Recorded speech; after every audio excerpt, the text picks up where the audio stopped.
going to change the face of an entire industry and sport today. As many of you know, I'm a soldier, a husband, a father, and a fighter. My first pro fight was in 2001.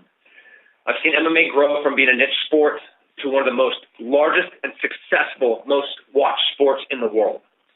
If you would have told me back in 2001 that 15 years later, the UFC would be worth over $4 billion and established as the most valuable sports property ever in history, I wouldn't have believed you. There's not a chance. I come from an era, my first fight at the WC, I would run to the bank to deposit the check so it wouldn't bounce. That's how long I've been fighting.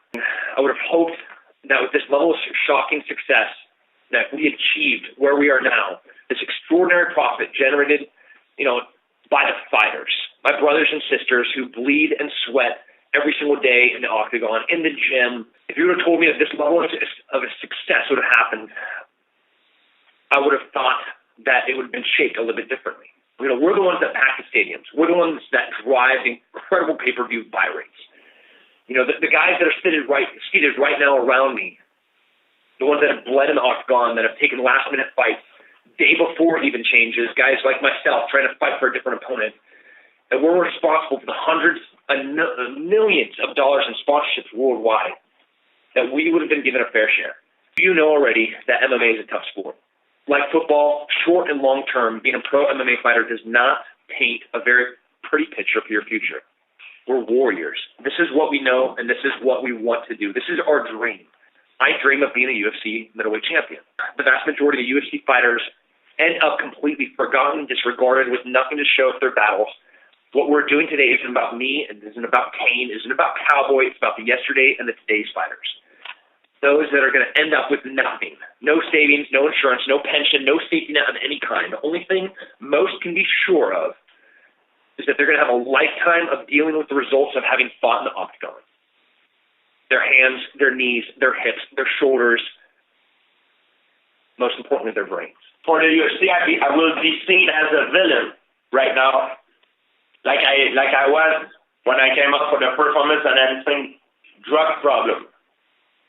But the bottom line is now the situation has been rectified.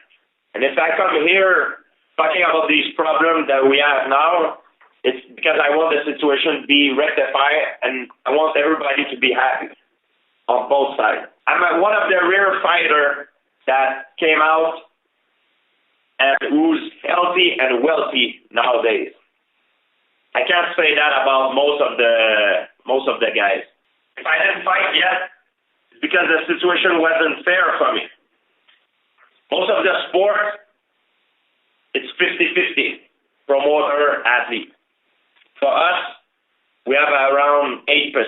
When I talk about it's not fair for me, it's not only fair for me, it's not fair to the UFC top contestant, even to Conor McGregor, who doesn't have his fair share of what he should have. If we're here today is to take a stand and also fight for all the fighters who have those same problems. Fighters who got bullied and intimidated. Fighters who are afraid to retire or get fired, left broken, with brain injury, physical trauma, with no assurance and care.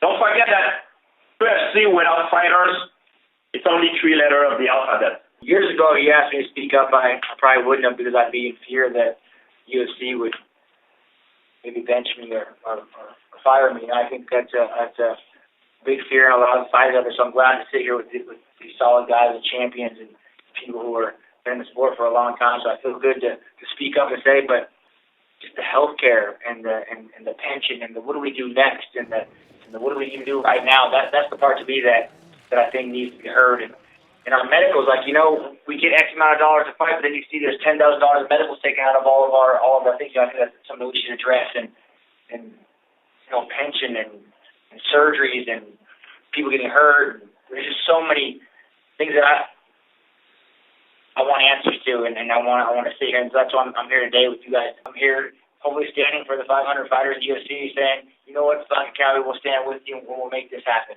I mean, I've seen many fighters have nothing to show for it, are banged up, not only from brain trauma, just just from the abuse we've taken. It'd be nice to have a plan after I'm done fighting, you know, not to have to struggle and know how to take care of my family. I got to pay for health insurance right now myself, and training's the toughest part of this sport.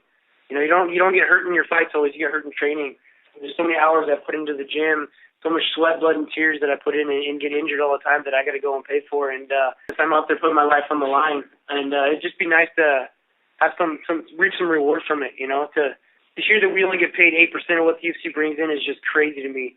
You know, you see these other sports that, you know, they're bringing in 50% of what the sport brings in, and you know, are treated right. They got health insurance, they have pensions, they have retirement plans. My first fight in the UFC was in 2008. Since that time, I've had 7 surgeries. That's 2 minutes for surgeries, 1 MCL surgery on my right knee, taking cartilage out of my left elbow. Both shoulders, I've had torn labrums that needed repairing, and back surgery. I have a fight December 30th. After that fight, I'm already scheduled for my next surgery.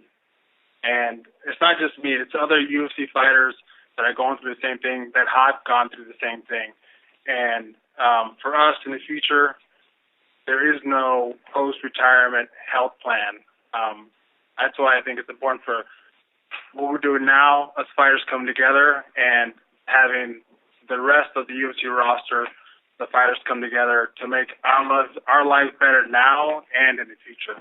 The numbers are the evidence of the wrongs, evidence that confirms the outrageous, completely one-sided way the UFC has treated its athletes. And when the athletes who put them there, the athletes responsible for the over $4 billion purchase price, the athletes who drive those 50% margins on $600 million in annual revenue, when the WME, IMG, UFC conglomerate asks those athletes to risk everything, to put their lives, their futures on the line, just pure human decency requires that they're paid fairly and that they're protected long term.